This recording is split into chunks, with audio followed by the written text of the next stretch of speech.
ఉంటుంది లేత నీలపు రంగులో. అది కూడా ఉంది కదా, నలుపు కూడా ఉంది. అంతేకాదు పసుపు కూడా ఉంది. అమ్మవారిని పరిశీలిస్తే తెలుస్తుంది. తెల్లటి చీరకి పసుపు పచ్చటి అంచు ఉంటుందండి. సరస్వతీదేవి అంచు లేని చీర కట్టదు. సాధారణంగా ఏ ఆడవాళ్ళు అంచు లేని చీర కట్టరు. అంత తెల్ల చీరైనా ఏదో ఒక రంగు అంచు ఉండాలి. అది శుభప్రదంగా చెబుతారు.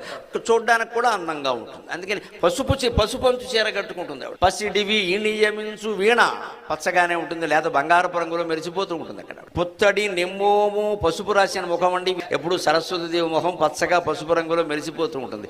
పుస్తకము ఆవిడ చేతిలో పుస్తకం ఉంటుంది, తాటాక పుస్తకం లేత పసుపు రంగులో ఉంటుంది. ఇవన్నీ పసుపుగా ఉన్నాయి కదా. అందుకని సర్వవర్ణమయము శారదారూపము స్వర్ణ పర్ణమయము వాంగ్మయము. మన జీవితంలో ఎన్ని రంగులు ఉంటాయో అన్ని రంగుల్లో అమ్మవారిలో ఉన్నాయి. అన్ని రంగులు. జీవితం ఎప్పుడూ రంగులమయం. ఏ రంగునైనా మనం అందంగా ఆనందంగా ధరించగలగాలి.